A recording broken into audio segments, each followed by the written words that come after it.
All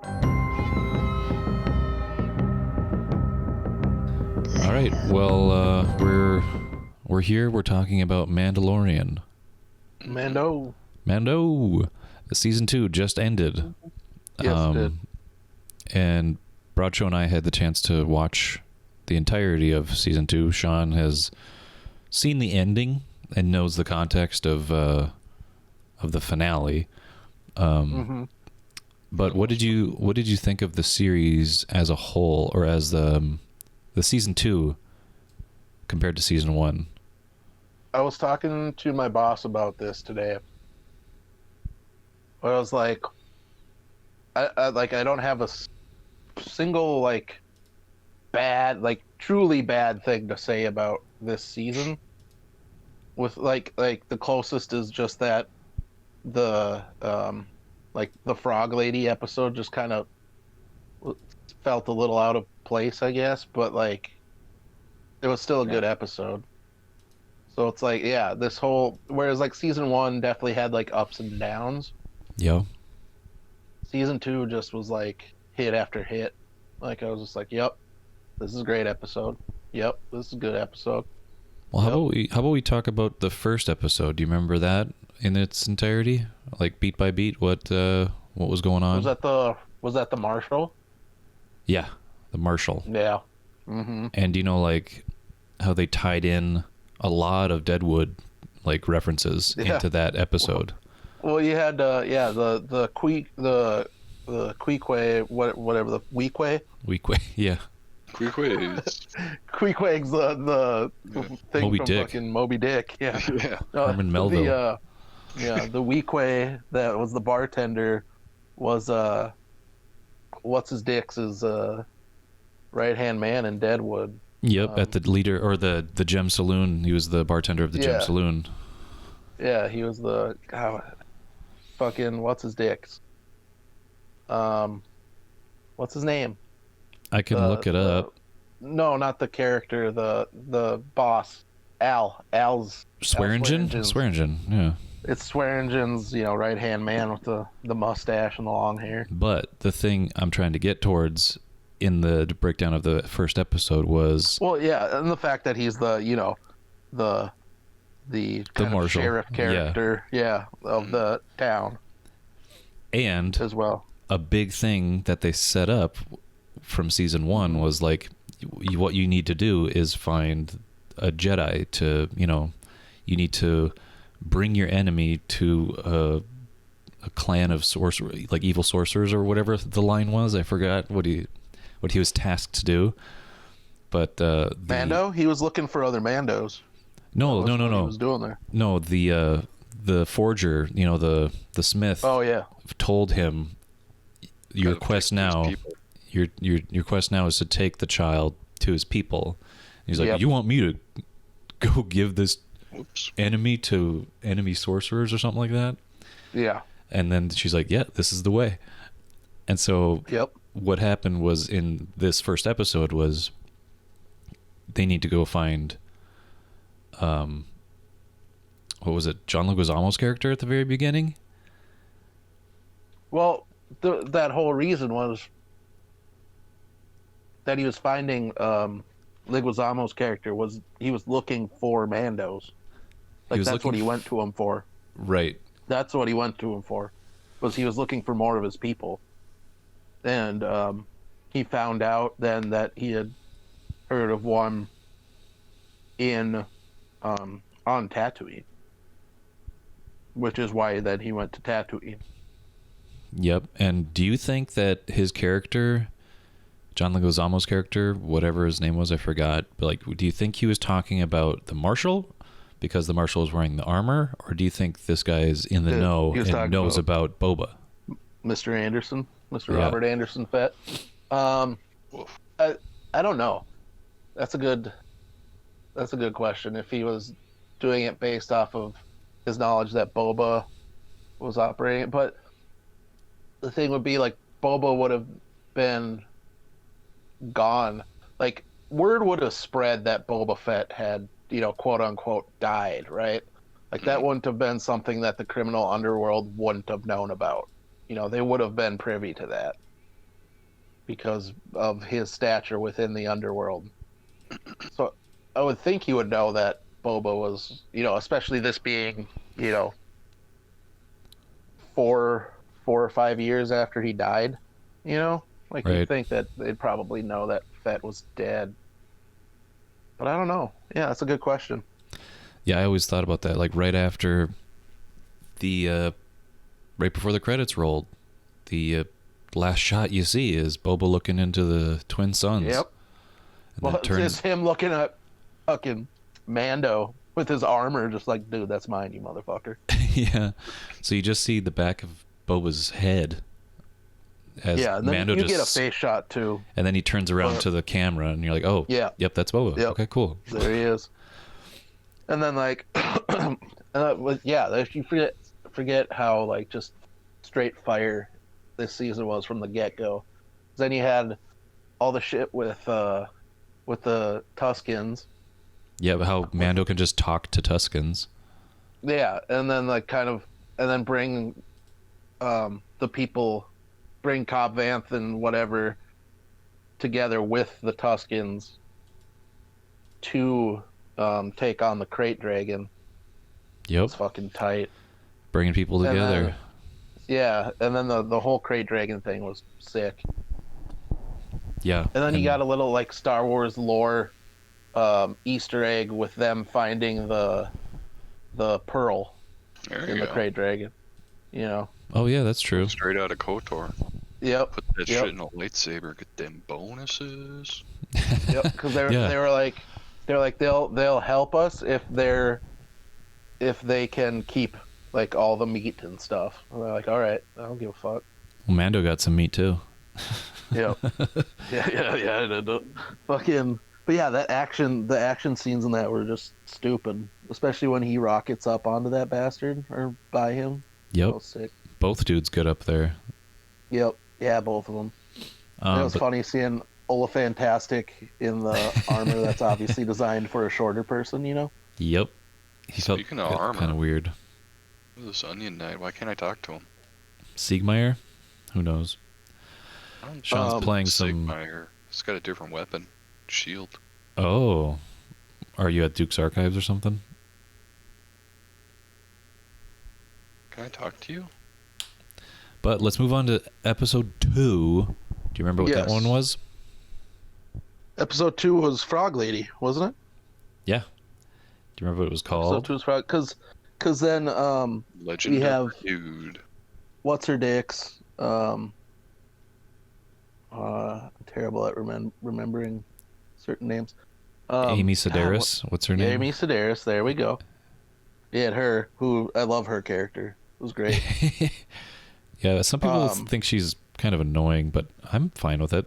I'm fine with her. Well, it's yeah, but there's like she's purposely doing that though. You know what I mean? Yeah, Like, or at least in this character, like it's the yeah, passenger anyway. is what it's called. Yeah, and But then Iggy you Pop. got. I love the look of the Frog Lady. I'm gonna love me some frogs. What about Dr. This was- Mandible?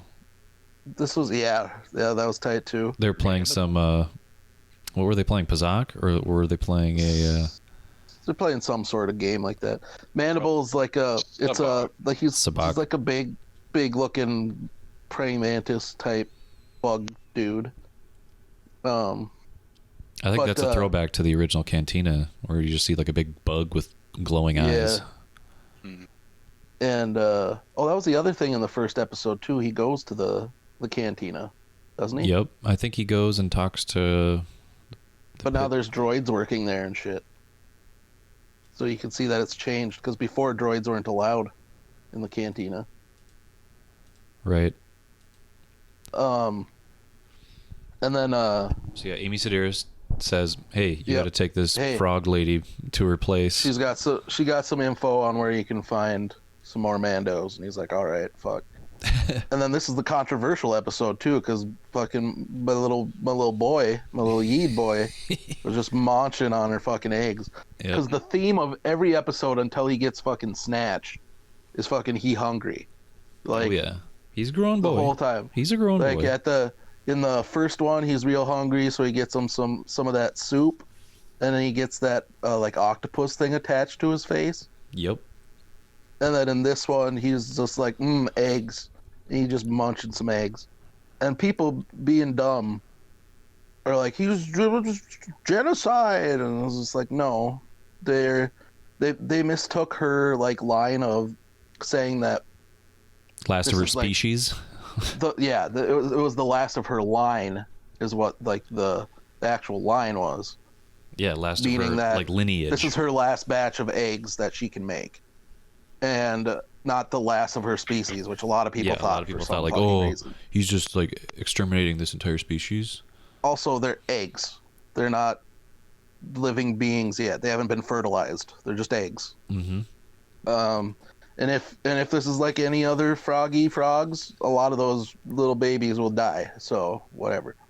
So little baby Yeed eating them eggs, be fucking hungry. And that was like half the episode was just him sneaking eggs, and I loved it. And then they crash on that planet. Yep, they crash land on some kind of ice shard, or maybe was it a planet or was it just like a floating asteroid? Well, I have no idea. I think it's a planet. Seems to have an atmosphere. It did have an atmosphere. Had living things on it. Because then we got the return of those spider things. And they were like in alien pods. They look like those from Alien. Yeah, the babies. Yeah, because like they were based off of a design from Ralph McQuarrie back in the day. Dave Filoni continuing God's work by adapting Yep. McQuarrie concepts. And then they first appeared in Rebels, which was heavily influenced by the McQuarrie designs. So we had those. And those were cool. Fucked up the ship stuff even more. Fucking Yeed going over to their eggs, just like, this could be tasty. Yep. And fucking Spider Boys coming all out. But what was that was real intense. What was the Deus Ex Machina of that episode? Do you remember? The X-wing pilots showing up. Yeah, and we'll get into this later. From the jail episode, the prison break episode. Kind of, yeah. It was one of them. Yeah, it was Filoni's character, but the other guy. Oh yeah. The other dude that was the blue leader, or whoever that came out and like talked most of the time. Yeah. The dude from that one show that you told me about. Yeah. I think he's going to be a part of their spin-off, like Republic Rangers. Oh, that'd be cool. Because what I heard when we can talk about this more and like speculating, but Favreau was on like the Today Show talking about the stuff they have down the line, and they said that Filoni is going to be show running Ahsoka. He's going to be writing Ahsoka. Well, of course, as he which should. makes totally sense. And no one should touch that character but him. And then Robert Rodriguez is going to do most of the Robert Fett, dude. Robert Fett. As it should be, bro. Yeah, he was a perfect fit for that one episode. It was. And then what he talked about a little bit was the Republic Rangers thing. And I'm assuming that's going to be some sort of X-Wing style. Well, it's what Cara Dune is going to. Right. And that's what that guy, that X-Wing pilot, gave to Cara Dune was like, hey, you could totally be a part of this and you can be a ranger or whatever. So what's going to be is I think this guy's going to be a big tie-in to that whole show. Yeah, I could see that. That's how they're kind of tying all these things together from this show. Expertly planting seeds, dude. Yeah, it's kind of like expertly planting seeds this season. It's not a pre-established like canon like Marvel movies and how like Endgame turned out.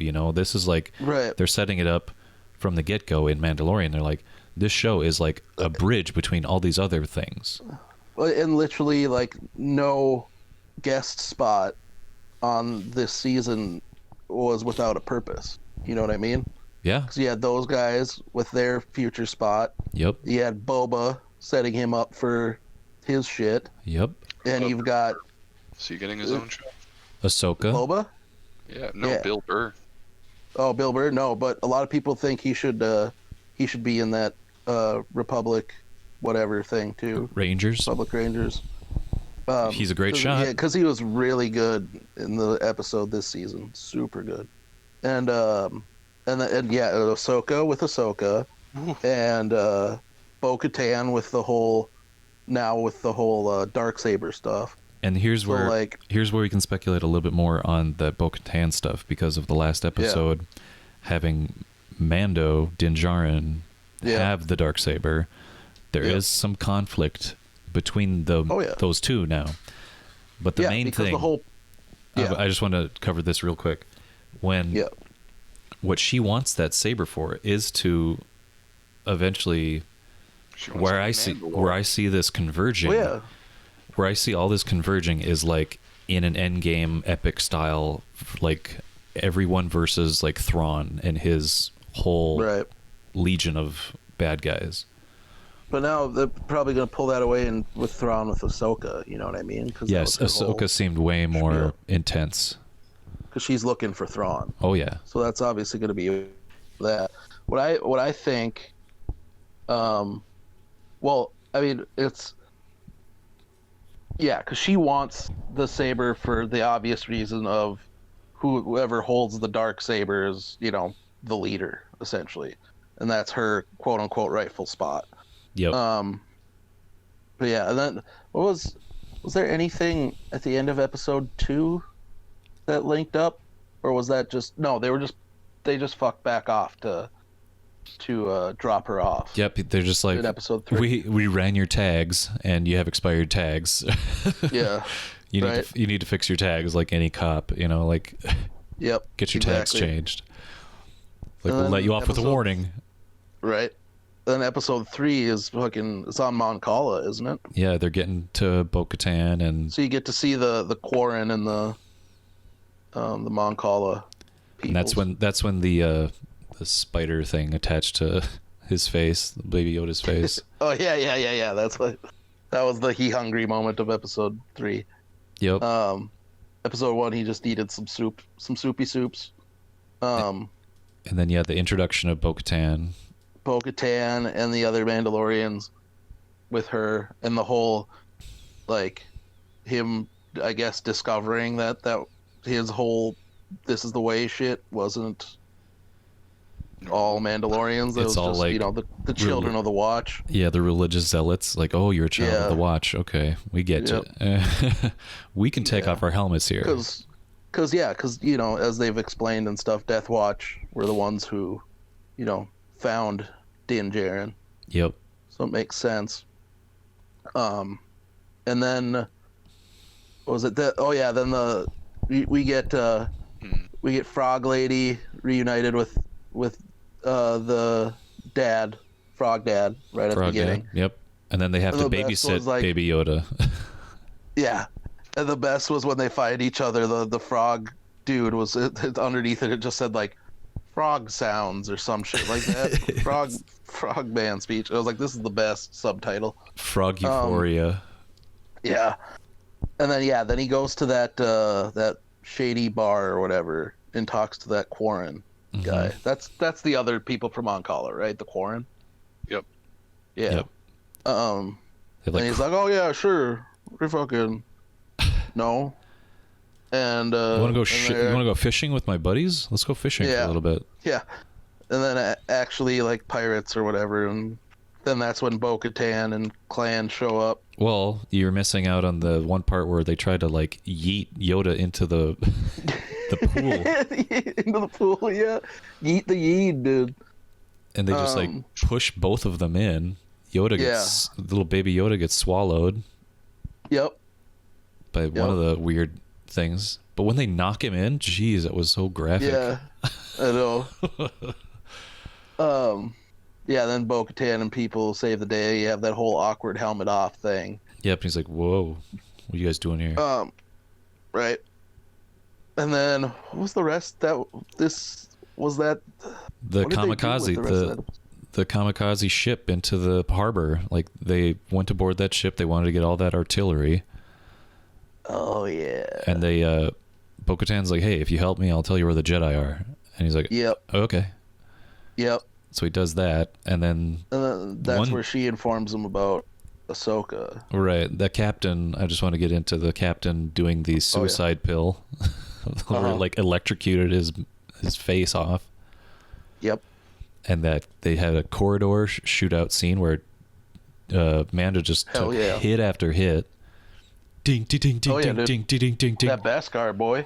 Yep. Beskar was working double time this season. And then he yeeted some thermal detonators into the little thing, and then everything was good. And then the dude killed himself. Yeah. And then cool.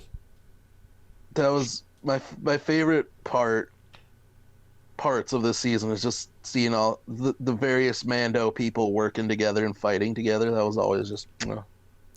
And then the last scene where Baby Yoda sees that facehugger thing, and it like looks at him with all those eyes, and you see just a bunch of little baby Yodas.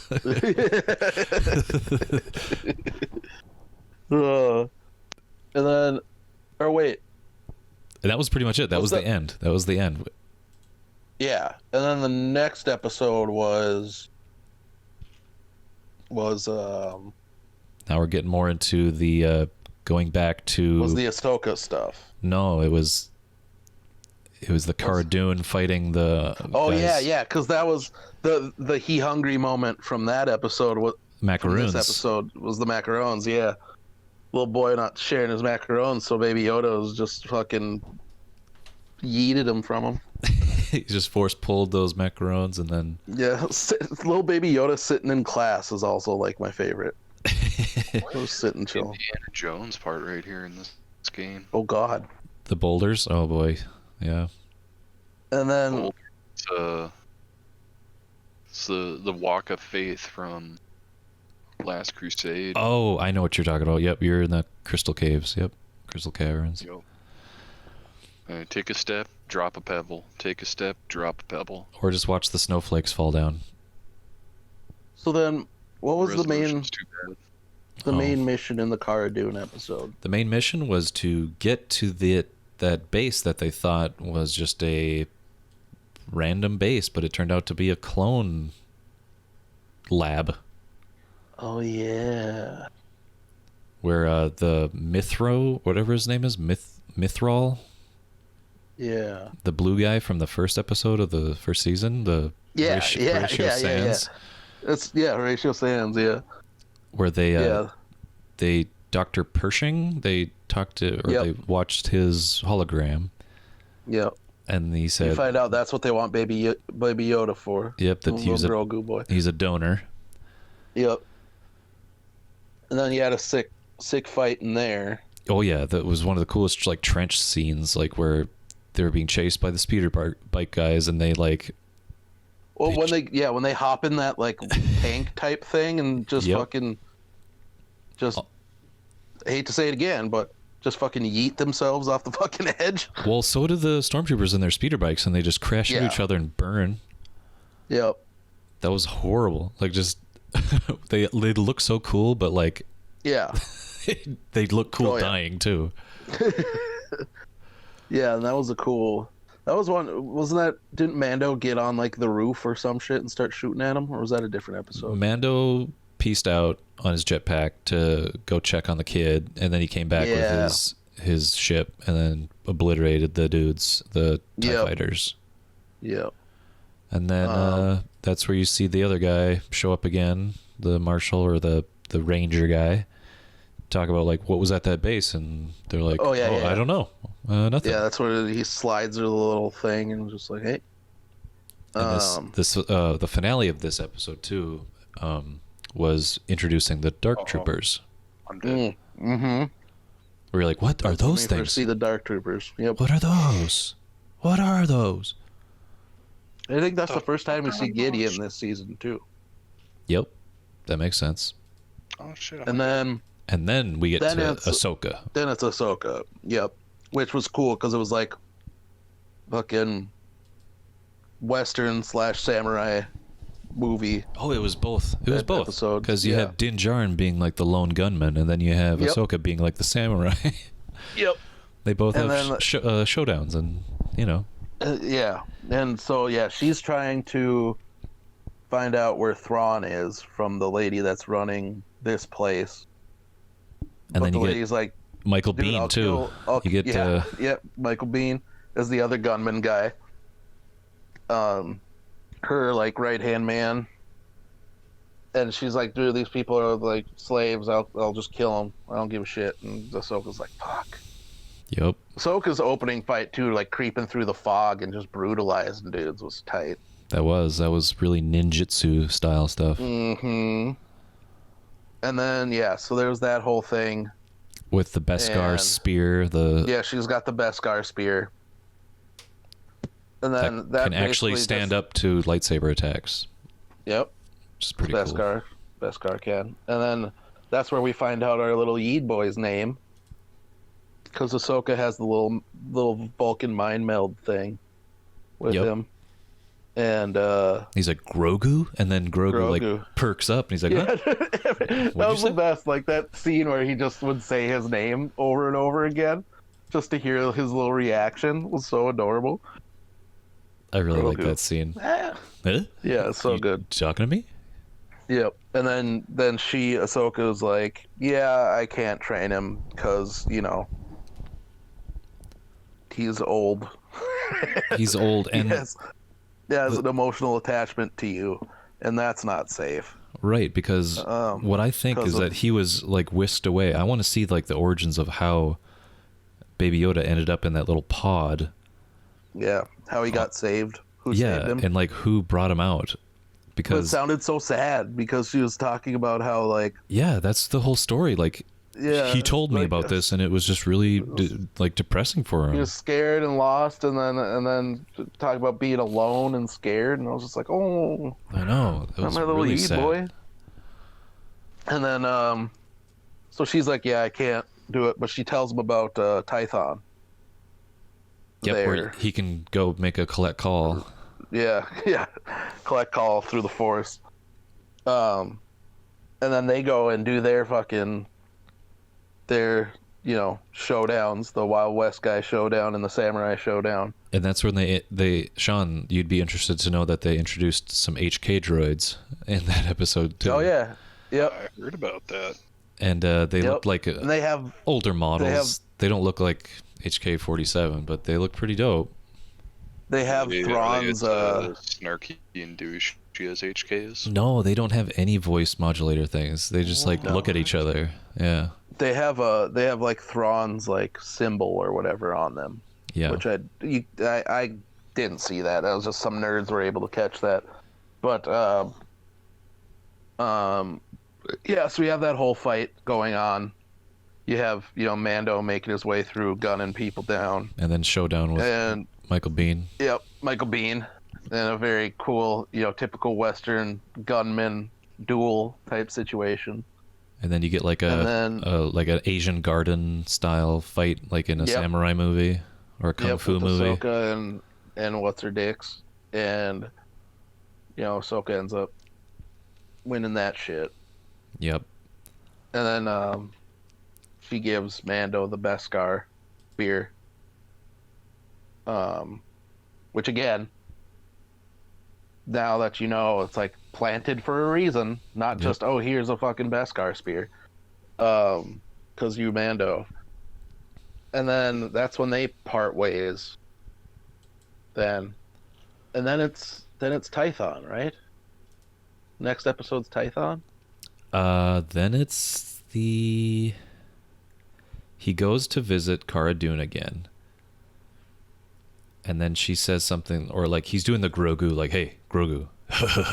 Grogu. Yeah. And then, he jetpacks down because he can't land. And then he makes the collect call. Well, yeah, they go to Tython. And that's where Boba's tracing him. Boba pimps in. And he's like, Boba pimps in then. Give me my armor. He's like, whoa, off my dead body. Because you have that awesome moment where they're up on the he walks, him and Grogu go up to the fucking top of the mountain. Yep. And he sits him on the little beacon thing. Instantly, like, gets that boom tube going. Yep. Starts putting out his call. And then all of a sudden, one of the moments that got me giddy as fuck is you fucking see Slave One pimp in. Yep, and it's like, oh, we got trouble. Oh, Slave One! And then not only is it Boba, but it's also Fennec from the first season. She's She's doing the sharpshooter. She got a life debt. She got a life debt to the Boba, and yeah, and then the Empire shows up, or the fucking remnants show up with a lot of artillery. A lot of dudes, and then it's go time fucking fight where you have Boba and Fennec shooting, and Mando trying to keep an eye on the kid, but he's like, shit, I have to go help. So he goes down, and so they're fighting, and then Boba like looks at the ship, and he's just like, shit, this is my chance, dude. Yep, and he's like, oh, and like, gotta get my stuff on. We skipped the part where they actually run into each other and have a little mini skirmish, and Boba's like, hey, I need my fucking armor back and shit. Yep. But then that's when the fucking Empire people show up. And then, so then back to that point, Boba sees, the ship open, and he's just like, well, and he disappears for a hot minute. And those two are fighting, and they're like, it's that typical, they're getting surrounded, shit's about to go down. Then all of a sudden you see a mine fly in, blow up, and here's fucking Boba in all his glory. And they played a cool, like, I don't know if you noticed it, but they played like a Mongolian throat singing style song. Oh yeah. Like, I forgot before that too. One of the best parts of that fight, when it was just Fennec and Boba fighting, is when Boba was just using his fucking gaffy stick. Yeah, and just skulls. Brutalizing dudes. Yeah, breaking helmets and shit with it. Yeah, dude. Oh my god, that was amazing. But then then the boy's back in town in his fucking armor and just using every bit of technology, every bit of weapons that's on his armor. He's got the wrist rockets, or the wrist mounted like flamethrower, gun. the fucking the little rockets, little missile, the knee rockets. And then what was that punch that he did? Do you remember? Like he socked a guy in the gut and then used maybe it was part of the flame to push him, but like he punched a guy. And then isn't it like the little rocket that's on his gauntlet? It could have been, yeah, because the dude just got launched. Yeah, after he on there too. He got him right in the gut, and the dude flies back 20 feet. And then so then they're just like, okay, we're gonna get the fuck out of here. Yep, and he does the little Jango Fett blaster spin back into his holster. Yep, that was call back. And then they're fucking off. And then Yep. And then he ends it with a fucking his. Well, he pimps in. He pimps in. He's like, all right, you ain't going nowhere. Yep. He uses the rocket on his jetpack, hits the one and falls and hits the other, and you get that fucking money shot when he just turns around as it's exploding behind him, and you're just like, oh, fucking, mwah, mwah, all the fucking, mwah, mwah. Oh, it was beautiful. Well, he looks at them before it even crashes and explodes, and he's just staring like, I wasn't aiming for that one. Yeah. And then the Dark Troopers show up again and pimp out with Yoda, baby Yoda. With little Yeet boy. And Boba's like, hey, I told you I'd help you keep the kid safe or whatever, and, he's gone, so... And they needed to do that because they blew up the Star Crest, or Razor Crest. Yeah, the Razor Crest. So then they all hop onto Slave One and fuck off. And that's when you find out that Moff Gideon is just like a dick to this little baby. He's like, oh my god, you want this? after he's like throwing these dudes around the room. Yeah, when he opens the thing and Yeed's just tossing bitches around, dude. Oh, best. But then he got sleepy and he's just like, and he's just like, He needed. He was probably hungry. Dude. He's force choking everybody. Yeah, throwing him across the room like, give me food. It's like, leave my boy alone. Leave my little boy alone. And he's like toying with him by like, can't have the Darksaber. No. Yep. Didn't say the magic word. Darksaber. And then next episode, or no, then Mando's just like, was it the end of the episode or the beginning of the next one when he goes and gets Kara again? The beginning of the next one, like, they took my kid. Yeah. And then that's the Bill Burr episode. Yep, that's second to the last episode, right? Yep. where it was really good. Like you're That was expecting sweet. Yeah, they pimp in to get Bill Burr from the prison. the salvage yard or something like that. Yeah, because they need to infiltrate an Empire base or whatever to get location codes, whatever shit of wherever Gideon's Star Destroyer, Star Cruiser, whatever the fuck is. Right, they just need to know coordinates. That's it. And this dude knows the passcodes and the whatever stuff of the remnant, like what they still use as like call signs or the stuff that they need to know about. So they went to the Imperial Remnant place. And it's crazy that Bill Burr freaking gets to ride in the freaking Slave One. Yeah, dude, that was one of my favorite parts too. Is we finally get to see what the inside of Slave One looks like. Like that was cool. Well, and you get to see two Mandalorian dudes in Mandalorian armor come out of the Slave One. Chilling. And Boba's looking fresh with his new paint job. Yeah, new paint job, dude. A little light thing on his chest now. And it's called The Believer, the episode. I don't know. Yeah. Do you remember what that's in regards to? No. I'm I don't pretty remember. sure he didn't have a doubt in his face at all. No doubt. He's No a doubts. believer. And then I think it maybe has to do something. It has something to do with Bill Burr coming to terms, like his character Miggs Mayfeld coming to terms with the shit that he did when he was in that service of that guy, and he wants to believe he can sleep at night, because that was one of the big things. He had a big speech to Mando. It's like you do what you got to do just so you can sleep. Yeah, at night. that was the clerk's conversation essentially. You know what I mean? Like where they're talking about the people that were working on the Death Star that weren't, bad people. They were just, doing a thing. They're just making ends meet. They're just getting paid. Died too. Yeah.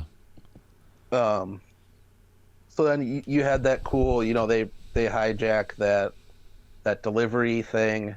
And what was the material again? I tried to remember what material it was. Some shit that blows up and is very testy where you can't go too fast. Right. And they put on the trooper armor. And there's, some funny bits there with Bill Burr talking about him and the helmet and the armor and shit. Yep. And they start going there, and then you get the pirates that show up there trying to steal that shit or trying to blow it up. They were just trying to blow it up because it's yeah. But like unbeknownst to these guys, like Mando would have been like on their side the whole time. Yeah. Because he totally hates the Empire and what they're doing, and he's like he's just trying to infiltrate this place to find his kid. So any other day, if he showed up at this place, he'd be on the side of these tribes guys. Yep. And there was some pirates. cool fighting shit that happened there. A lot of tents, like, oh, they're going to blow us up. Oh, no, they're not. Oh, we're going too fast. Oh, no, slow it down. It wasn't Hondo's pirates, was it? It could have been. Oh, they looked like Weequay. They had little chin tentacles or coming off their cheek, maybe. They look like miniature Ceci Tin like style tentacles on their head. Huh.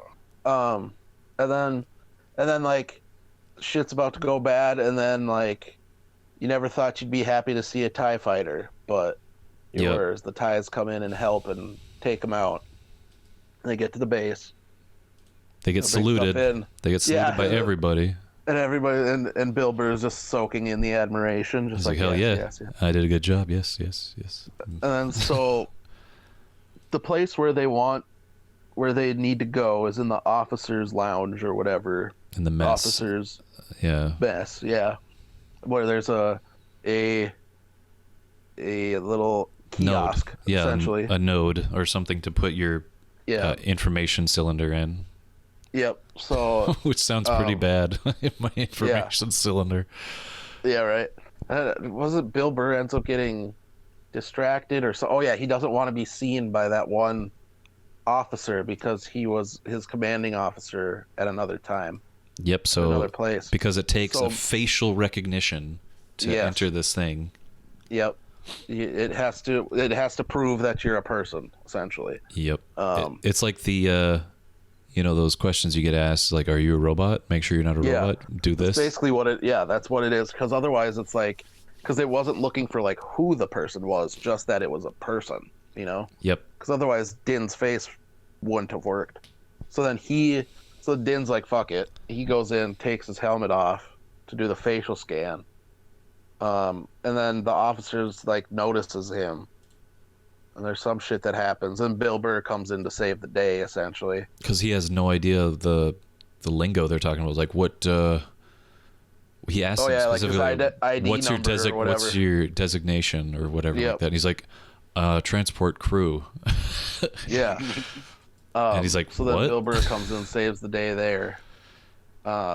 He's like, what's your TK number? And he's like, oh, this is TK 114 or something like that. And I'm TK Yeah. blah, blah, blah. This is my commanding officer. Yep. We did blah, blah, blah. And then, thus now Bill Burr's character has seen Mando's face. Redonium. And someone, The Redonium. That was the thing. I had to the look substance. And then people pointed out that there's probably a loophole there because, like, he's not allowed to take his helmet off in front of other people, but it wasn't good point. his helmet. Good he point. was in he's in trooper armor, so it's kind of a loophole. Yeah, so he was kind of like under the guise of something else. Yeah, he wasn't wearing his helmet. It was a different helmet. Channeling a little bit of Obi-Wan's mastery of a certain point of view. Yeah, exactly. And then from a certain point of view, I didn't do anything wrong. That commanding officer is like, "Oh, are you those guys that just did this and this?" Like, yeah. I was like, "Come have a drink." So they cover. sit down for a drink. Shit. And there's another Bill Burr like monologue where he's like, "Hey, Yep. do you remember that one place? We should drink to that." And then dude's like, well, because that one dude was being kind of shitty, wasn't he? yeah, he's like, "All for the Empire," or whatever he said in his southern drawl. And Bill Burr gets pissed about it. Yeah, which was really reminiscent to me. I don't know if it was for you, but that scene in The Godfather Part 1 where Michael was sitting down with those dudes, the cop and that one guy in that diner, and he was told to go get the gun in the bathroom and then shoot him and then run away. Like, I was just waiting for the pot to boil over and Bill just like go and shoot. That's basically what fucking happens then. Yeah, and he got so shoots pissed. the dude in the face. He's like, I can't believe you. Why would you do this? Yeah. So then they have to, fight their way the fuck out of there. While being covered by Fennec and Kara. Yep. And Boba was doing laps. Yep. Of course. So then, they swoop and get the fuck out. That's basically that episode. No, it's not. No, it's not, What am I Bracho. skipping? You're missing the Once they fuck off? seismic charge. Oh yeah, dude. Hell yeah. I showed Sean that just recently or today. Right, we were waiting for you. I showed him that part where he just takes apart those TIE fighters. Stunting like his daddy, dude. Yeah. It's the same thing Django did to Anakin and Obi-Wan. That's right. Just Obi-Wan. Obi-Wan. But yeah, it's the same thing. Well, Obi-Wan and R4? Yeah. I think so. Yeah, so it was like, oh, R4, shit. We gotta get out of the way.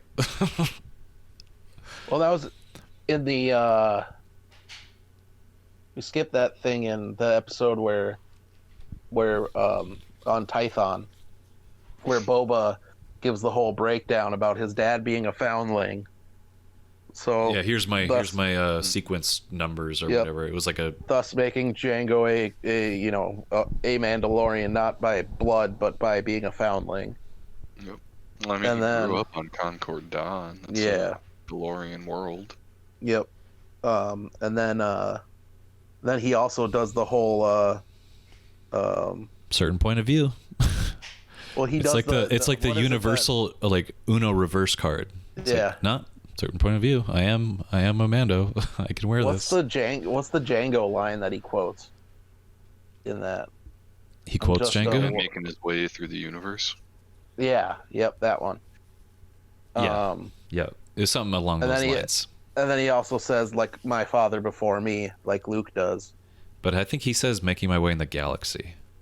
Yeah, that's probably Same it. difference. I know, but from a certain point of view. The universe is everything, and a galaxy is a collection of stars. Yes, I know. Okay, and then they get the coordinates. They get the coordinates. They do the fucking Well, charge. he does the Liam Neeson in Taken, like phone calls, like, you took my kid, I'm coming for you. Yeah, he means more to me than you'll ever know. Mm-hmm. I have these certain set of skills. So then that's that episode. That's that episode, and then we get to the finale, which I've been waiting for to talk to you about, Bradshaw. Yep. Because it starts off with a big fight. They're getting chased, or they're chasing this other Tidarium ship or something. What? Wait. Oh, a Lambda class shuttle. Yeah, Lambda class shuttle. They're chasing down Dr. Pershing, and they're like, "Hey, Doctor, we need to get on your ship." Yep. So they hijack the Doctor's ship.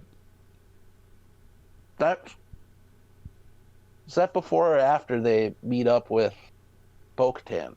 Right before, and then they land with the ship on Bo-Katan's whatever. That was like my favorite shit. Was Mando and fucking Boba strutting into that cantina? Yeah, they're just side by side, turning their heads really slow. Yeah, they're like doing their Mando look. And then walking up to more Mandalorians, you know what I mean? Like, we got some business. I was like, oh my god, this is the best. We got business to settle. And then Boba fighting the other chick. And Bo-Katan being like fucking racist or whatever. Just like, you're not a Mandalorian. You're just a clone. It's like, shut the fuck up, Bo-Katan. He's like, who are you? Just a donor? Or his donor? He's like, oh, shut up. Shut up, you. Yeah.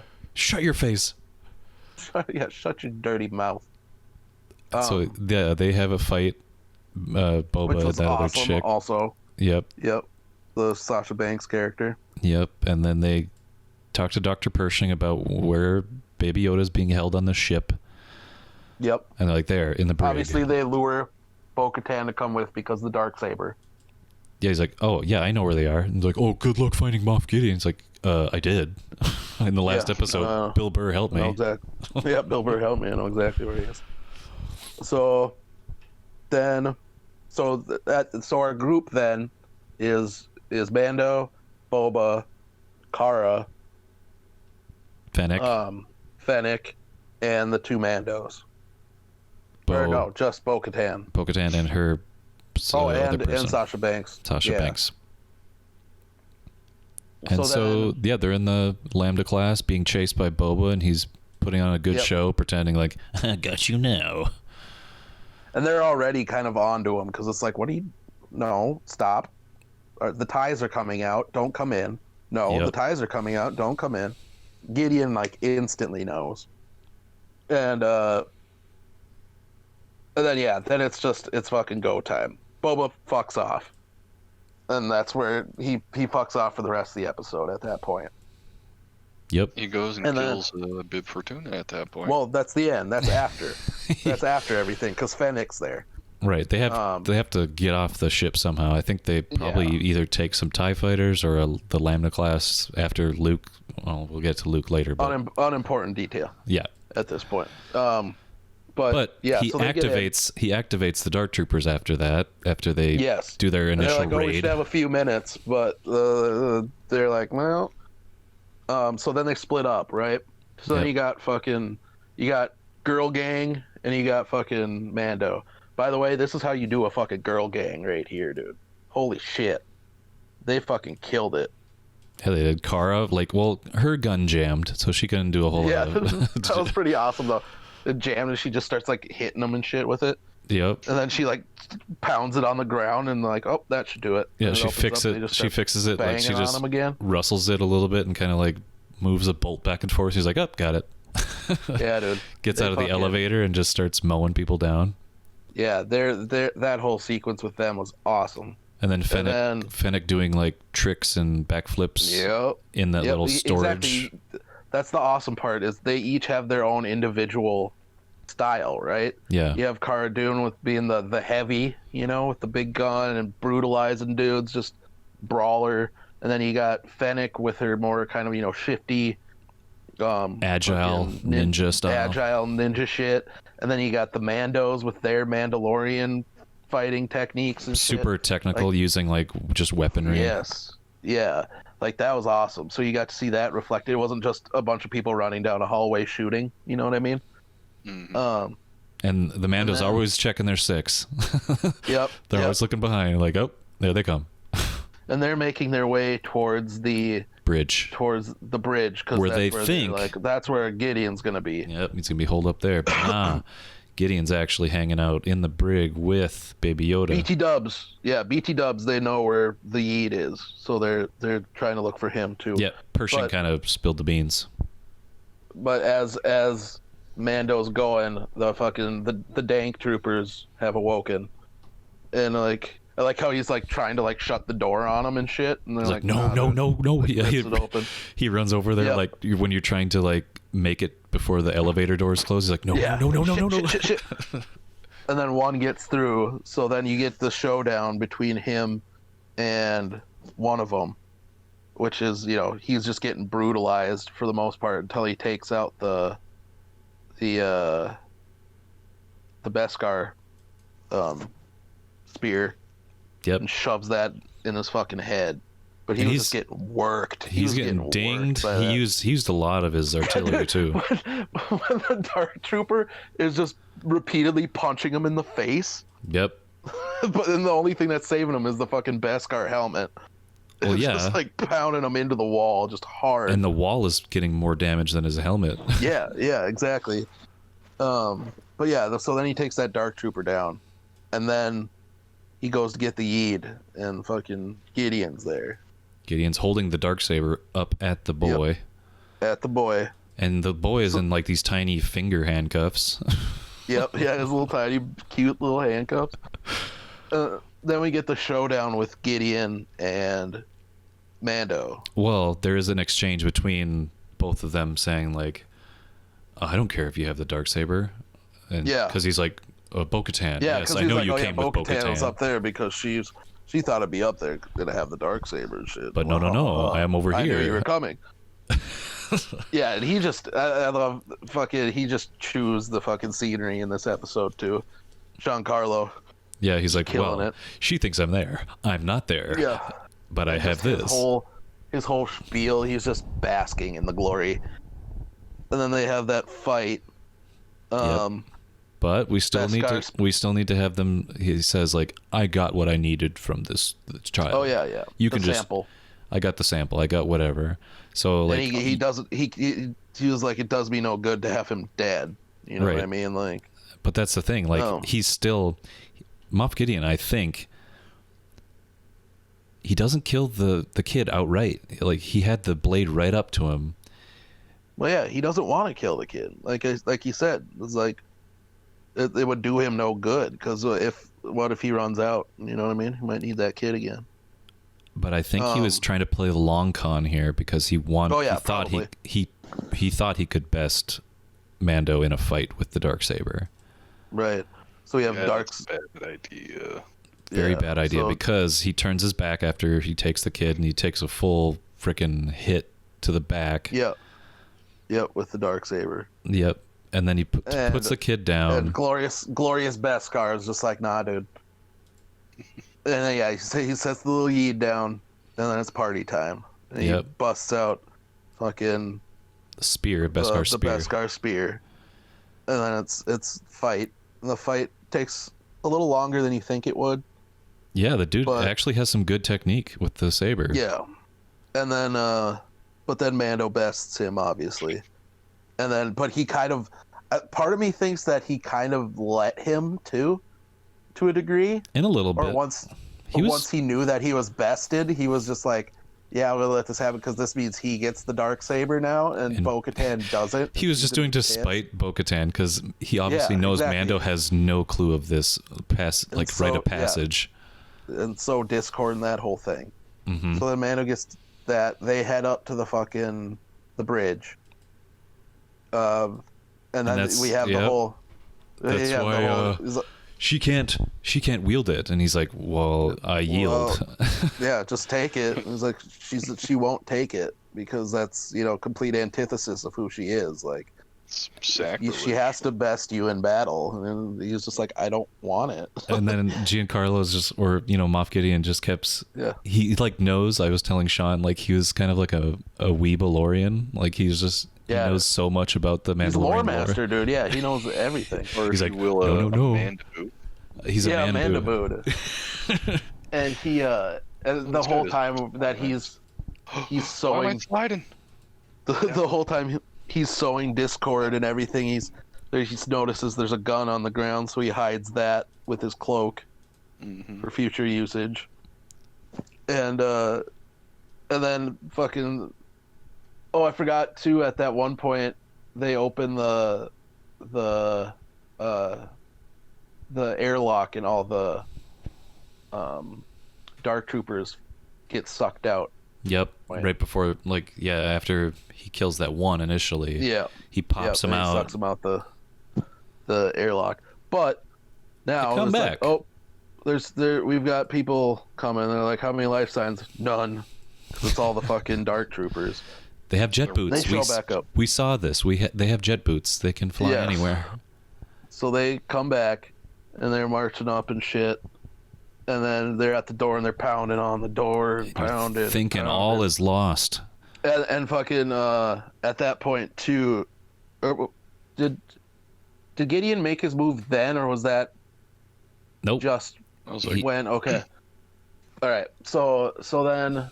I was after Luke. Then all of a sudden, he's like, "Oh fuck!" Then all of a sudden, here comes the X-wing, Cardu, and just like, "Oh, one X-wing, cool." And I'm just like, one X-wing. If it's one X-wing, that's when I start getting real jacked. At that point, yep. I was just like, "Oh, no!" And then you see a fucking cloaked figure coming down, and I'm like, "No." And you see him take out a lightsaber and start murking fucking dark troopers, and then you finally see like an actual shot, like an in-color shot, and you see him in his black cloak, and you see one of his hands are gloved, and then his lightsaber's green, and I was like, some bitch. Yep, I was kind of freaking out. I was like, they are not. Yeah. They are not. Yeah. I was like, oh. And then he makes easy work of those fucking dark troopers before getting to the elevator. Gets in the elevator, but and then hold on. We're missing the one part where Moff Gideon is realizing what's happening.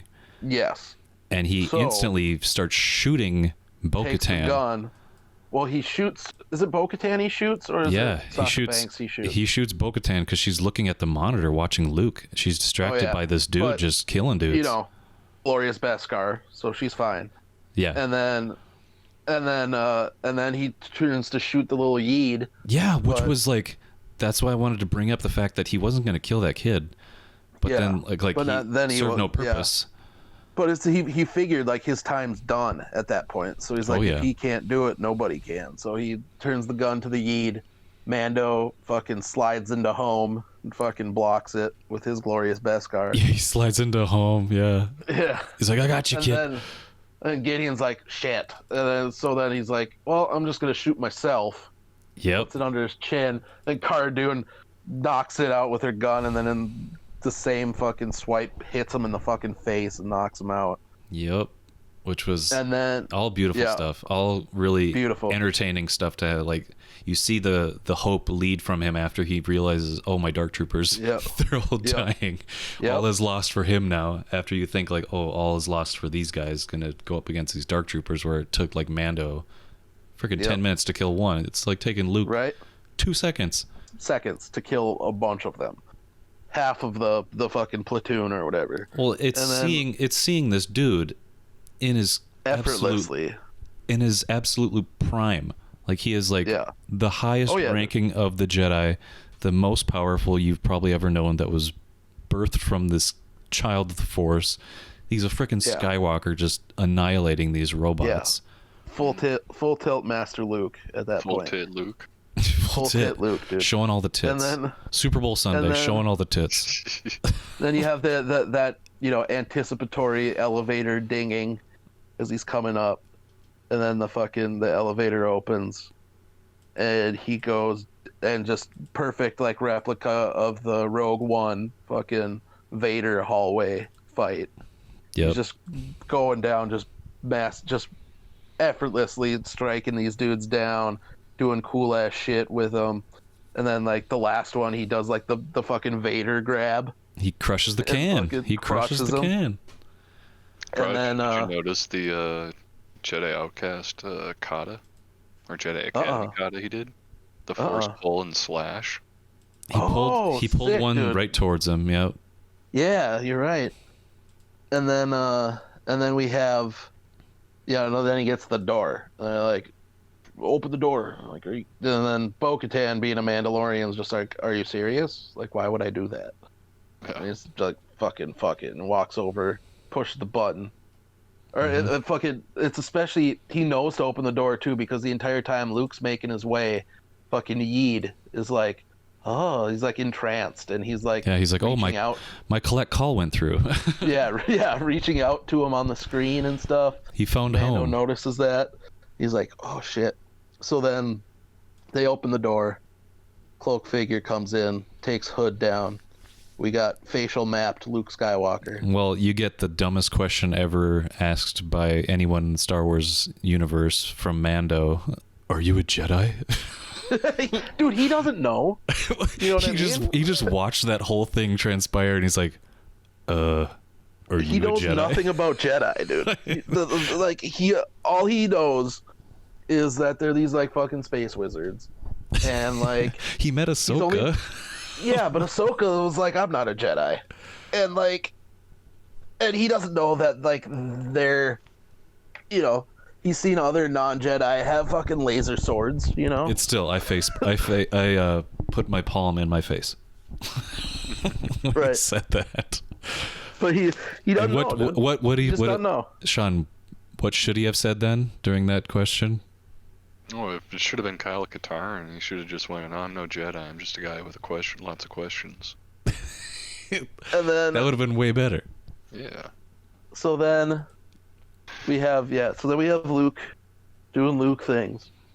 Talking Actual really quiet. talking. He's quiet talking. Ooh. Speaking of But quiet, he's you guys talking- quiet for 1 sec. Listen to this echo. Oh, come on. How cool is that? That is cool. But like Luke talks a lot more than I thought he would, right?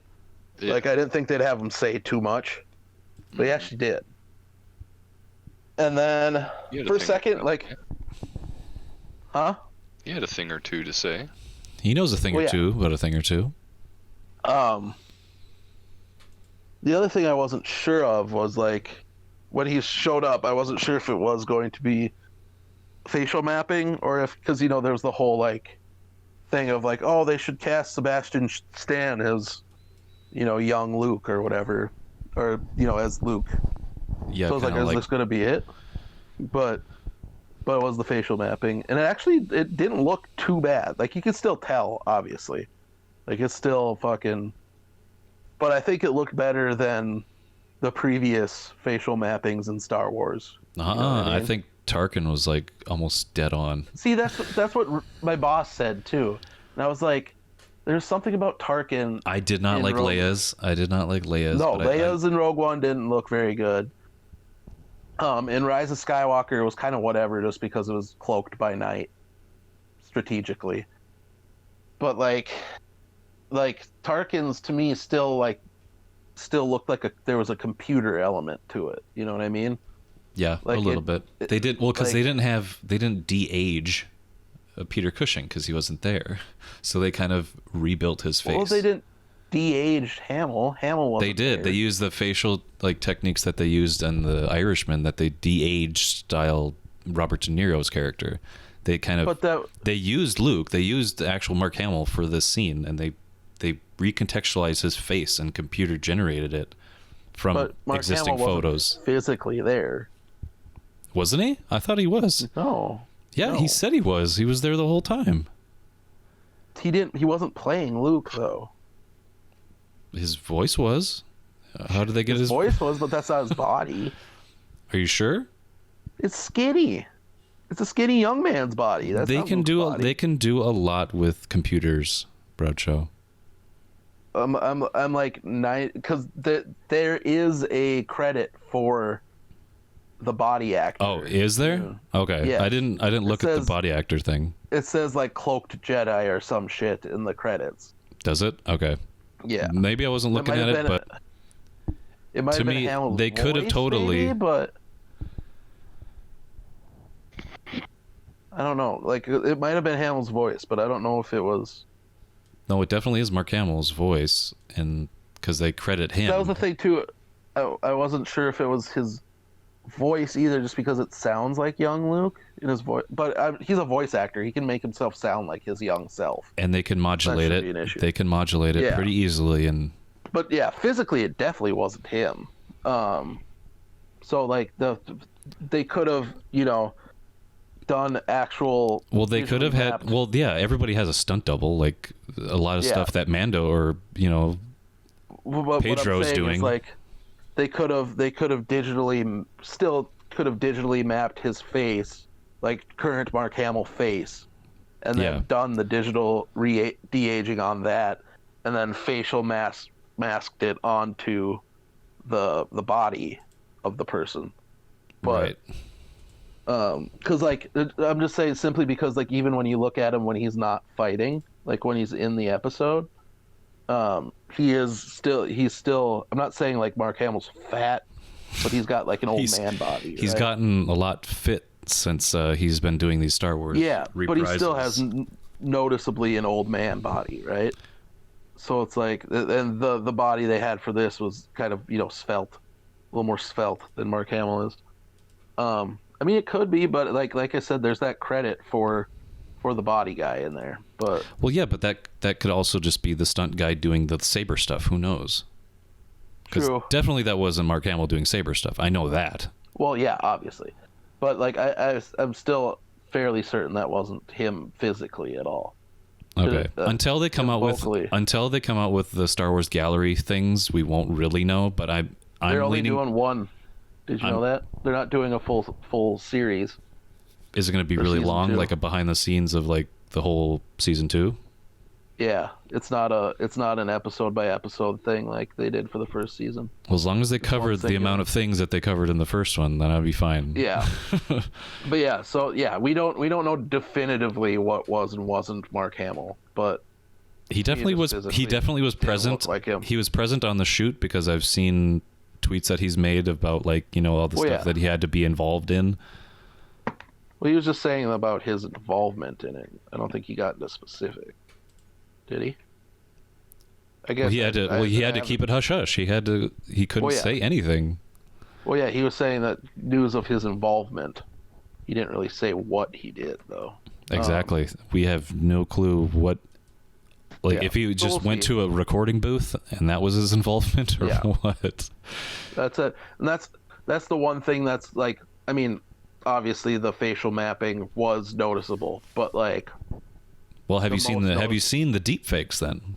The versions with the deep fake of them taking images from the actual source, like style of the Return of the Jedi Luke, and then putting that instead of a CG composite facial thing. Yeah. The deep fake looks way better, eons better. It has more definition in the his moles that he has. Yeah. Way better. And way better lip movement than the mechanical computer generated mouth. Yeah, I bet. But like the one thing that was the most noticeable of it, outside of still obviously being a digital face, was the when he spoke, it was obviously someone recorded it, right? It wasn't live in the space. You could tell that. But that was all cool and was awesome. And then you have fucking time to say goodbye, and I was like, some bitch. This is when it gets kind of sad, where Grogu he knows he's got to go, he doesn't. Well, he don't want to right away, and Din's like, "Come on, dude, you gotta go." And he's just like, He's like, man, he'll it's help okay. you. He'll help you. He's your kind, man. Grogu's still kind of sad, and like, and then Mando, or that he reaches at Mando's helmet or whatever, and then Mando's like, well, and pops his helmet off. So it's the first time our boy has gazed upon Mando's face. And those eyes, those big brown eyes, just looking at him like, wow, okay. Like, oh, and he reaches out and touches Mando's face, and Mando's getting all teary-eyed and shit, and I'm sitting there going, God damn it! It's such a good song. Why are you doing this to me? They're playing such a like peaceful-sounding song. I know. When he's getting the rub down. And then he's like, it's time to go, pal, or whatever, and it's like, it's gonna be okay. It's like, I'll always protect you, or whatever the fuck he says. Well, he says we'll see each other again. We'll see each other again. And, which we fucking better. And then, who would have thunk? R2 rolls in, it's like, what's up, bitches? Yeah, he sets him down. He sets him down, and he's still unsure, but then R2 shows up, is like, what's up, bitch? And fucking starts cussing at the Yeet. He's just beeping at him. Yeet's just looking at him, and that's what entices him, because he's like, ooh, shiny little fun droid boy. Reminds him of that silver ball. Yeah, so he's like, oh, awesome. So then he starts walking over. R2 does the little jiggle shimmy. He's like, what's up, dude? Yeah. And Luke bends down and picks our boy up and fucking, gives the little fucking head nod and shit, and gets some mutual bro head nods. Well, there's some pottery there, like I was telling Sean earlier, like the pottery with Luke being trained by one of Baby Yoda's kind. Well, yeah.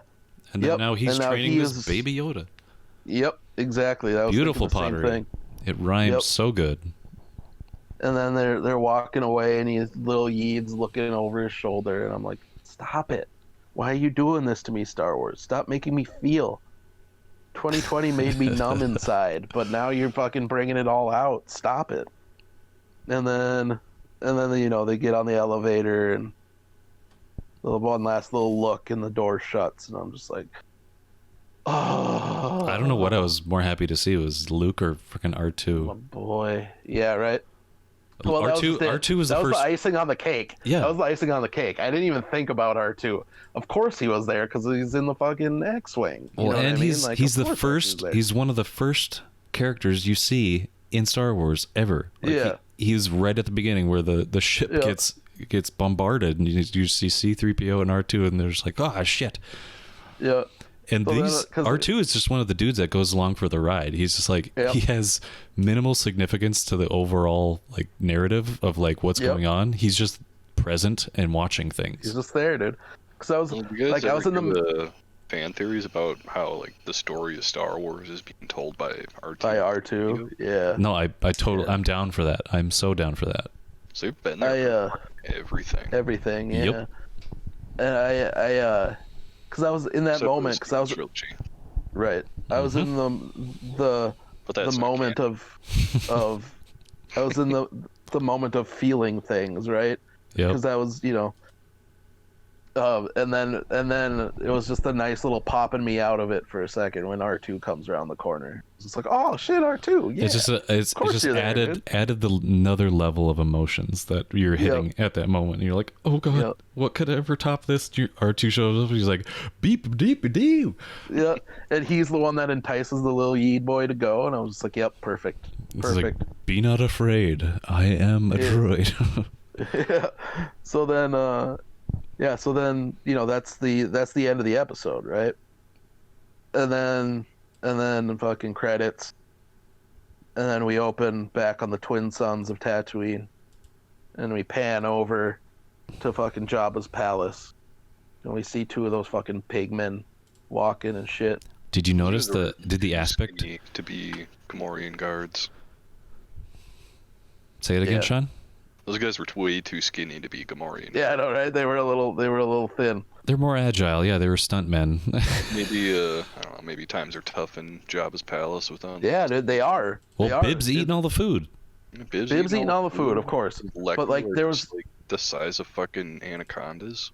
There's no when we because then we go into the palace, proper, and there's our chubby chunky chungus fucking Bib Fortuna, who has survived. I totally think they shot it on a different aspect ratio or a different camera lens or style because everybody looks stretched. They looked like how they were shot in Return of the Jedi. Yeah, it was pretty reminiscent, and maybe it was just nostalgia that I saw. But you see that the palace isn't as hopping, right? There's noticeably less people there. There's a Quarian. There's a Quarian just chilling, and there's a Weequay just chilling. There's a Twi'lek chilling. Twi'lek slave. Not she's not dancing though, like she should be. But there's it's not as bountiful as it was when Jabba was there. Tough times at the palace. Yeah, tough times. So you got her chunky chongle fucking Bib Fortuna, which I was like, oh dude, my boy. Like Keith is the devil right now. Keith is the devil, bro. Keith is the devil. And do you notice the pink-haired chick too? Pink-haired chick?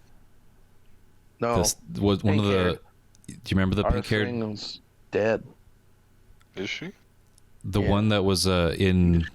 I think she was a side. I'd have to look up the picture, but she has like really spiky red hair, and she was wearing like a unitard.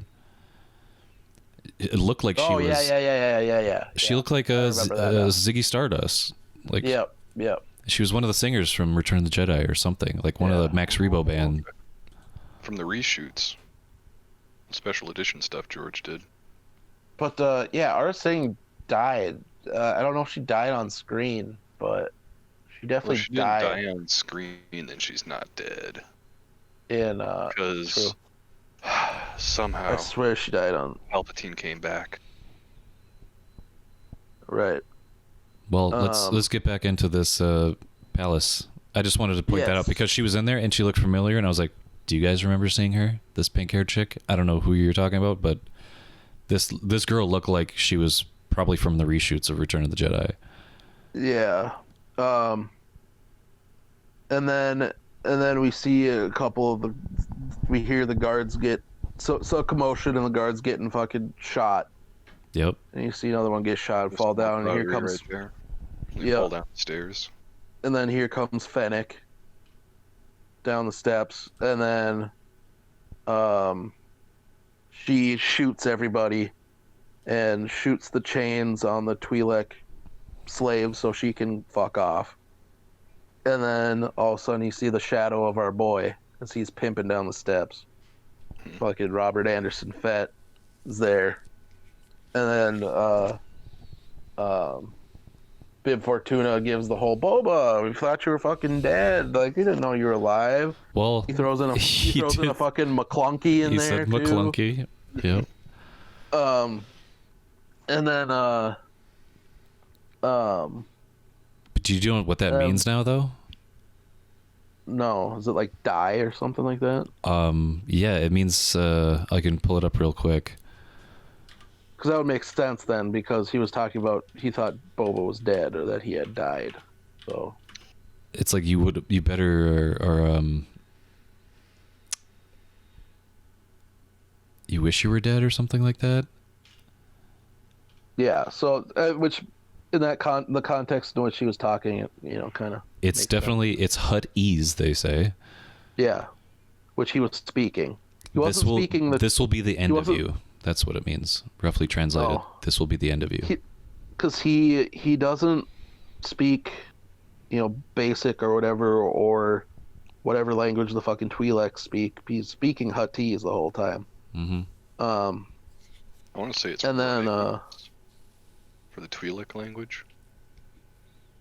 What? I want to say it's Rylese, since they're from Rylese.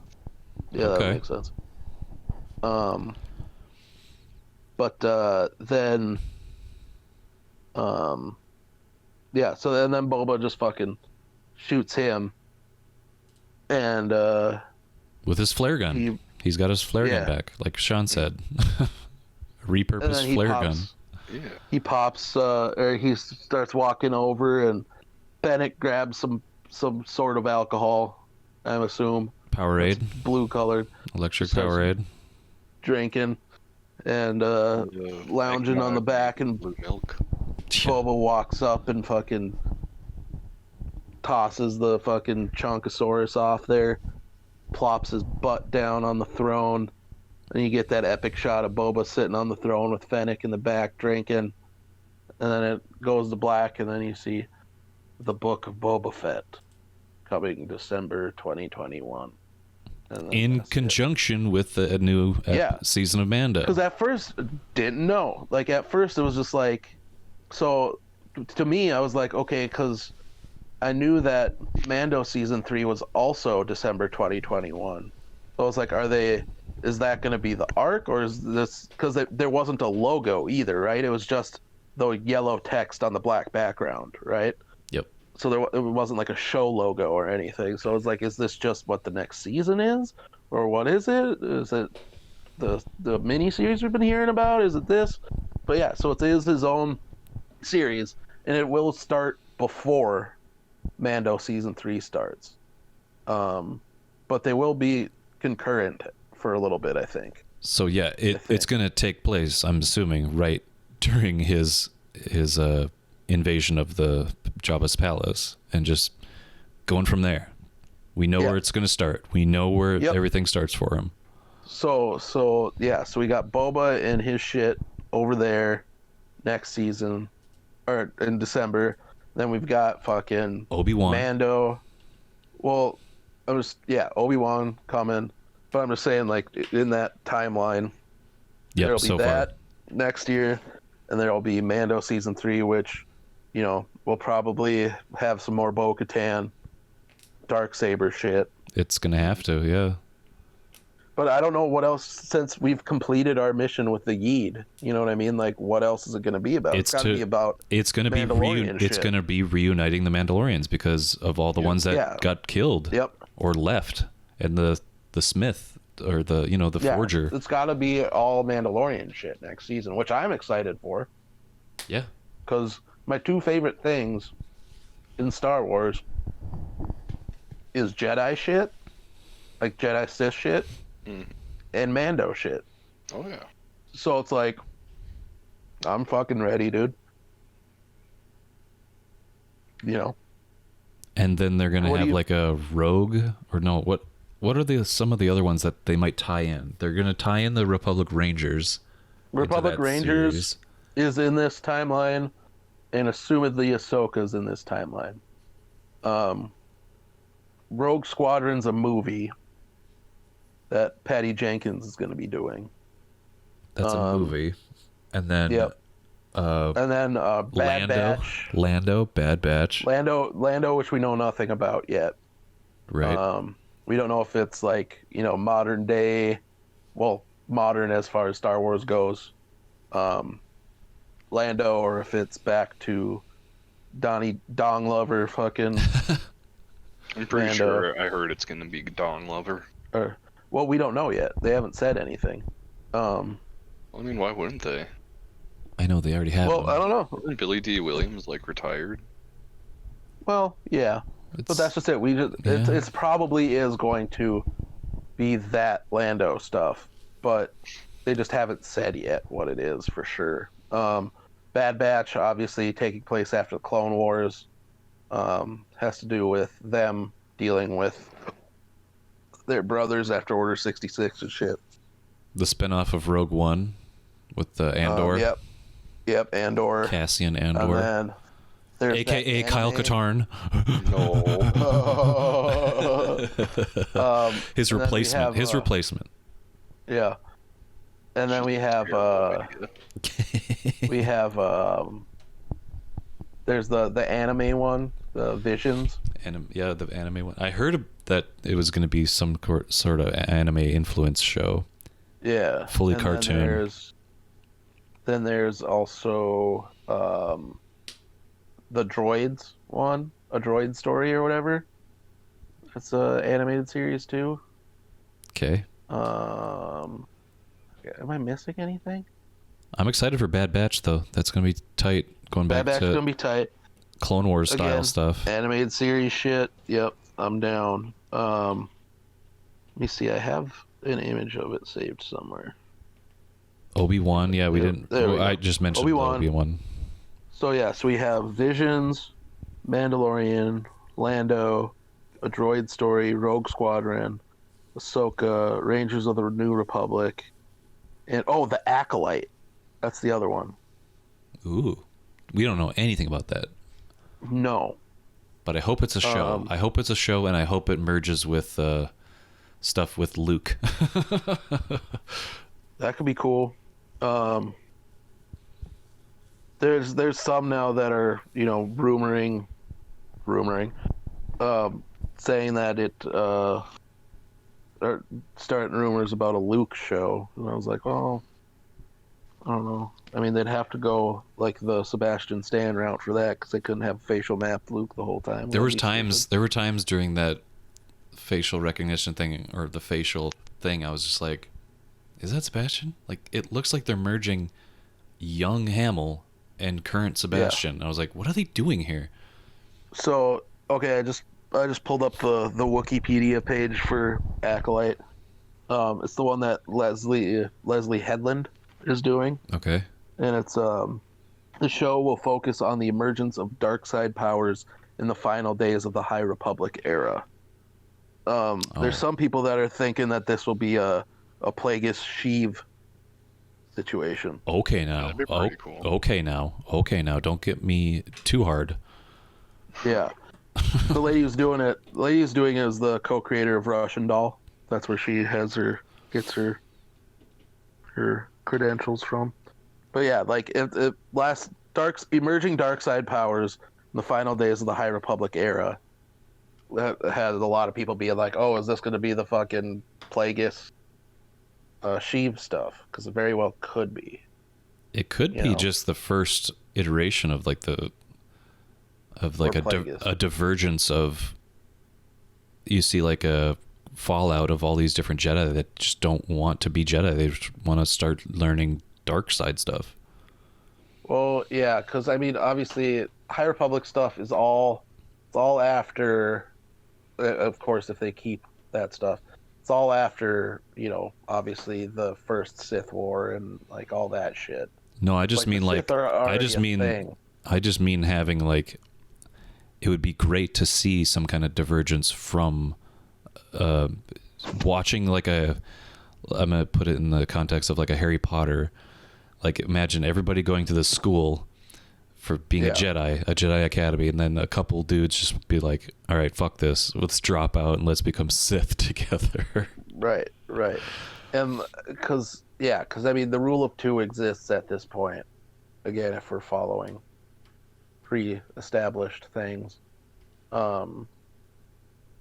So yeah, because I mean, yeah, it could be a number of different dark side things. It could just be Dark Jedi then. It could be Dark Jedi. Like, yeah, exactly. All we know is shadowy secrets and emerging dark side powers in the final days of the High Republic. That's all we know. We know it's going to be live action or anything like that? Yeah. The report noted the series will be female centric, and that it will take place in a new part of the Star Wars timeline. Well, maybe the possibly. Maybe Witches of Dathomir stuff. Ooh. Could be Dathomir. They're magic. Bring in some dark side. Cal Kestis into there. Or it could be. It could still, I guess, be Sheev related, but like the main character being like a female Jedi, maybe, or something. I don't know. We'll see. But that's the one we forgot about, was that one. It's the origin story of Shmi Skywalker. Sorry, guys. The Acolyte, obviously. The OG Skywalker, the first Skywalker ever, was Shmi. Right. It's perfect. Because Acolyte is like a follower of a higher person, right? So denoting kind of like an apprentice of some sort. So yes, I think we've all played Jedi Outcast, and we've fought against a bunch of Sith acolytes or dark acolytes. Dark True. Jedi. Dark Jedi. So Um, that's what we have laid out for us now, as far as Star Wars goes. Because now Disney's like, oh shit, this is working. I like This shows. TV shit's working. TV is great. no, Filoni's work is what the deal is. Well, yeah, obviously. And I was telling Tyler before you got in here that giving it all to like JJ and Ryan Johnson was a big mistake. dude, the biggest mistake of that trilogy wasn't that they gave it to them necessarily. It was that they went into the whole thing without a plan for the trilogy. They Well, went in and were just like, we're just going to do it movie by movie, and we're going to have 3 different dudes do the 3 different movies. And Right off the bat, JJ right off the bat. because That's he a kinda bad way to revived Star approach it. Trek for a little bit there. It's such a like, yeah, bad way to right approach off the that bat, style. it was Bob Iger being like, shit, I've got pressure from our investors to deliver on this $1 billion fucking acquisition. Mm. We Bad need to get strategy. stuff out right away to make that money back. We're going to rush this into production, so we're not going to have a plan. We're just going to go. And then what happened. And, the Ryan Johnson shit happened. Colin Trevorrow shit fell through. And JJ had to come in and just The do 2 Lord and movies in Miller one. stuff sucked, I guess. Yeah, the whole mess with Solo, like all the stuff happened just because they just wanted to rush this shit out and get it out to make money. So it's like because All they had to do is look at their animation studio that was making Clone Wars and be like, all right, who's in charge of this Clone which Wars they thing? did. Eventually, because that's how eventually we got Mando, right? Well, that was Yeah. totally after the fact that all these movies were in production. They could have went Yeah. right to Filoni's office and be like, "Hey, do you got an idea for like a tie-in from the trilogy? And we're gonna make another one." And Filoni would have been like, "Oh hell yeah, let's fucking do this." The biggest thing is they spent time with Mando. They gave it time, which they didn't give the movies, which is crazy. Yep. And also the fact that Filoni worked with Lucas like every single day on Clone Wars. Mm-hmm. So if anyone's gonna understand like what Star Wars is, it's gonna be Filoni. All right. I think So- the people that directed those movies and like produced those movies, they were just fans. They couldn't really grasp like the entirety of like what Lucas was trying to strive for with the original Yeah. Star Wars. All like they saw were like fan service stuff and wanting to subvert the fan service stuff Yeah. by not giving people things, like actively trying to Two not different sides do of the stuff. Two different sides of the coin making the same series, and I was like, that's not going to work. No. But I'm looking at this image now of the shot from the investors meeting or whatever with Kathleen Kennedy standing there with I think that's Kennedy. Is that Kennedy? Maybe. But anyway, I think it's her. But in front of the screen that has like all the different things laid out on there for Lucasfilm. Mm-hmm. That they announced that part of that presentation, and you're just looking at it and it was like TV show, TV show, TV show, TV show, TV show, TV show, TV Like, yep. show, TV show, TV show, One TV movie. show, movie. And I was just like, how does that make you feel, Miss Kennedy? Again, we've had our whole discussion of how how much Kennedy is really to blame or not for everything, but Yeah. it's just like, oh, look at all this TV stuff, one movie. Well, and that we have more content per season of the Mandalorian than we do of the trilogy that Kennedy was in charge of, and all of it is 100%. 10 times better than that trilogy. Yep. There's so many people right now who are saying like this is the best Star Wars we've had since, the OG. Yep. And And I'm and Flame spiders. and I would go as far as to say that the the prequels are going to be coming back and making a resurgence with the Obi-Wan show and having Hayden back. Well, yeah, we got Hayden back. We got our dude. We got The duo. H Crazy. Yep. We got the bros back together. Yeah. Which I'm okay with. I've always like I said. Their episode dynamic 3's was up good. there for me. So yeah. It is. It is because it's the penultimate like episode that like shows the downfall of the dude that you cared about. Like you care about this kid. You want to push for him, but he eventually falls. But you know you know the story of him, so you know eventually he turns back. Yeah. And does Filoni have anything to do with Obi-Wan at all? You know? I have zero clue. I just I think don't like know. his insights at least would be useful because he made Anakin likable in Clone Wars. So like, and did a lot of, well, not a lot, but did some more of his stuff, you know, as he got closer to the fall and during and after his fall. Yeah. That could help that, but. Well, we should try to wrap this up. Any last words about the season 2 and what's to come? Fucking bring me December already, dude. Jump me fast forward the year, please. I'll give you a wait, mate. I got a prediction. Yeah. I feel like a bunch of season 3 is gonna revolve around just various Mandalorians challenging Din for the Darksaber they want. That'd be tight. That would be cool. I would then love that. Disney, they'll do a rendition of "I Just Want to Be King" from The Lion. It'll be like Sharks versus Jets from West Side Story, and it would just be that. What if the Forger comes back and makes a play for the Darksaber? That'd be awesome. She'll make her own Darksaber. She could forge her own. Like I got my own shit. She might have trouble with the Kyber crystal part, but nah, I'll let her.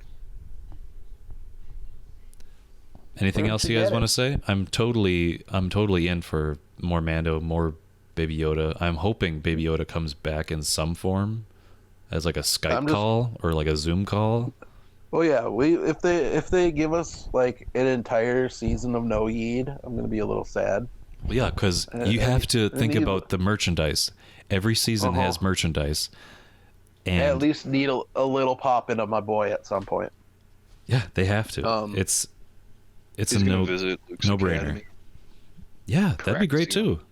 That'd be cool. But yeah, like I am of the stuff that's imminent. I am super duper. Oh my god, I can't wait for Mando and Boba. Fucking Boba. Obi-Wan, I'm jacked about. Fucking Ahsoka, I'm turbo jacked about. Rangers of the New Republic, not turbo interested, but I like the characters and this kind of the world they've made in this kind of Mando Like you era. said, if Bill Burr's going to be in that, if Bill Burr is in the Rangers, Burr's in it, I'm 300% more interested. Same here. You know what I mean? Like, I like the Cara Dune character, and I like the idea of this series, but I'm not like super duper excited about it. Yeah. But if they throw Bill Burr in there, I'm super fucking jacked. Same. Because I really liked him this season. Like Oh, yeah. first season he was fun, right? Like, oh yeah, that's cool. This season he was really fucking good. He's the best shot I've ever seen in the galaxy from like how many yards away? Jeez. Yeah, right. Yeah, all good stuff. Hope to see you guys next time, and we'll do some in the summer after this blistery winter subsides. We'll do more summer Star Wars. Yeah. Got a lot of fun ideas planned. Can't wait. Can't wait. Oh my god, I can't wait. All right, bye guys. Fuck you, can't wait.